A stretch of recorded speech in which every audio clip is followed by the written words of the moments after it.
2 years ago my house burnt to the ground after being struck by lightning. Thankfully it was during the day, so our 3 kids were at school and my husband and I were at work. We lost everything, but we were safe. It took almost 11 months for the insurance to pay out. The insurance covered 1 month worth of hotel stays, but after that we were made to fend for ourselves, and the only option we had was to move in with my SIL. She tells us we can have her spare room and her office space. Since she used neither of the rooms, and her stipulations was we needed to purchase all of our own food and pay her $100 a week. By week 3 all of that changed. She then decides we need to pay her $250 a week and we can only use 1 room. So all 5 of us were crammed into the smallest room she had, which was the size of a glorified closet space and didn't even fit a twin bed and a small dresser. So we lived out of trash bags and slept on the floor for close to $1,000 a month some months, and still had to purchase all of our own food, despite her claiming my children on her food stamps. She also had no bills outside of her land tax, $450 a year, electric and heating oil, which she hardly ever filled. So we were essentially paying her so she could do leisure activities. It was the worst 8 months of my life.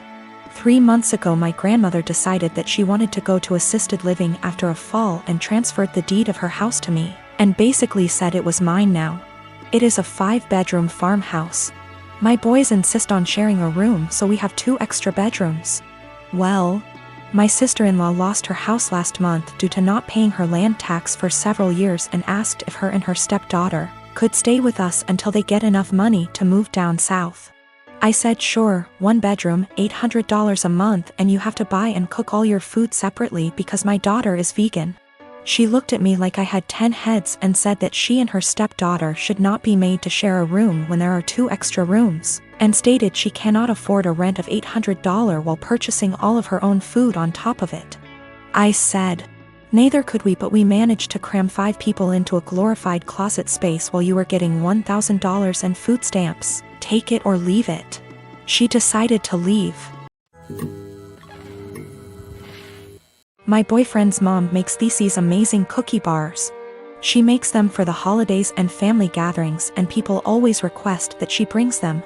I asked for the recipe once and she laughed and said no, that it was hers and she doesn't give it out to anyone. I dropped it and never asked again.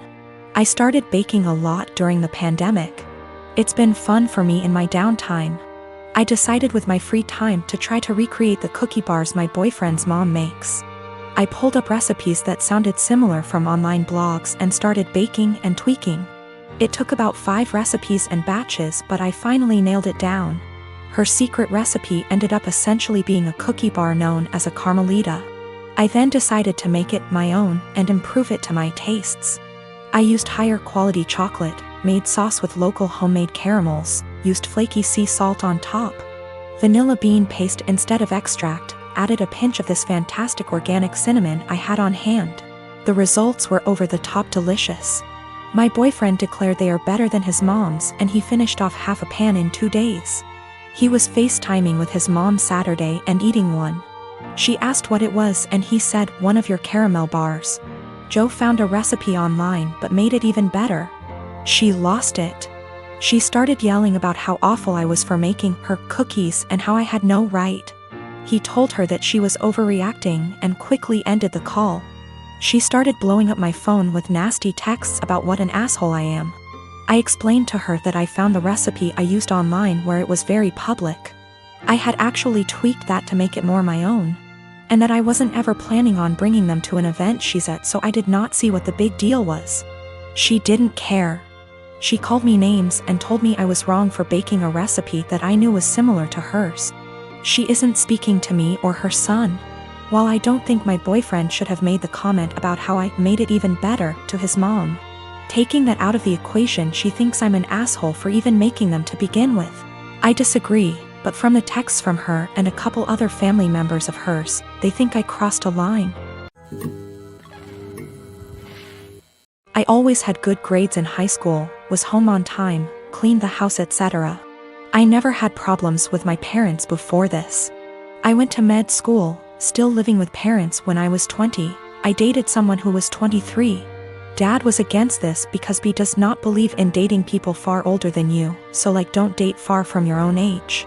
And says I cannot date J. Argument breaks out. Dad says it's his house, so either I agree or I move out. I say it's not fair as Jay has a job, goes to college, has future plans, etc. Dad kicks me out. Mom agrees with his decision. Little bro was only 14 at the time. I moved with Jay, his family was supportive, helped me with my college. I went to another college due to financial reasons. Finished my required years but still kept in touch with my lil bro years later. Me and Jay, with the help of his parents, got a small house. Like really small, but I'm happy with it. I ended up giving birth to a sweet baby girl. I let my lil bro know that he could come see her when he was able to. He came a few times. Today, bro came to see the baby and asked when I was going to let mom and dad see her since they wanted to reconnect. I said never and that I wasn't going to forgive them. Bro says I'm being unreasonable as they were just strict and trying to protect me. I say that's bullshit because dad shouldn't have kicked me out over age. Bro says I should at least let mom come because she didn't want to agree with it. I say mom was able to do something but didn't, but that bro's situation was different because he was only 15.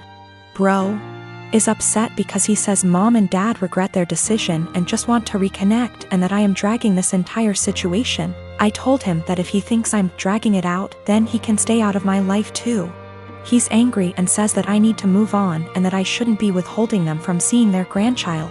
I say that they disowned me and so have no grandchild from a daughter that doesn't exist.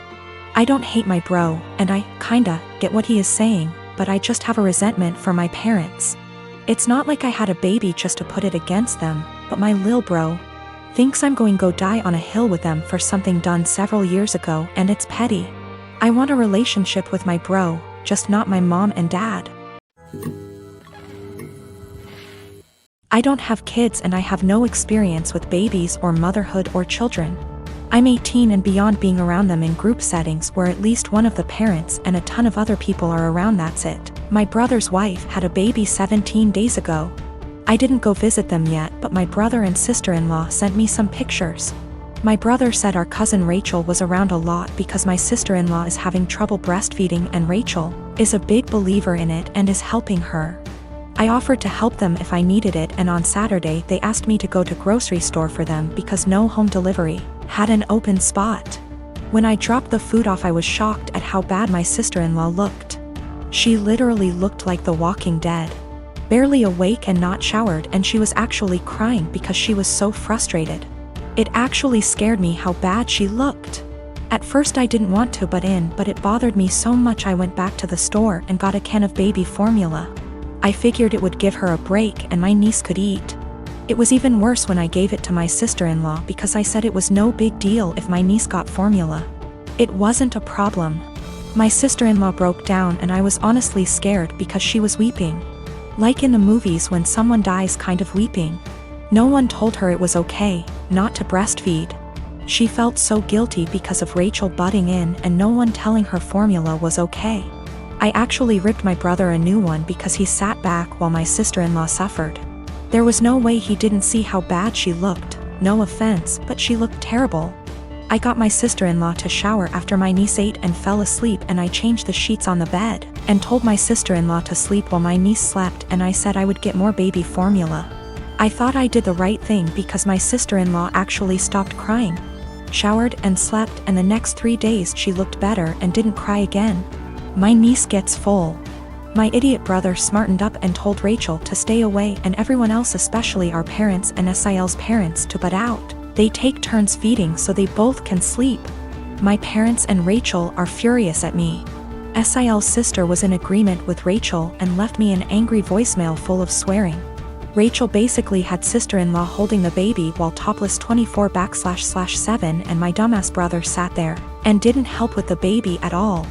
Rachel breastfed all her kids until they could walk and talk and never had problems, but my sister-in-law obviously did. My dad said I overstepped and should not have butted in. I was scared shitless after seeing sister-in-law on Saturday. Since I'm not a mother or baby expert, I have no idea what it is like with a newborn. I'm second guessing now after feeling like I did the right thing because everyone is angry with me.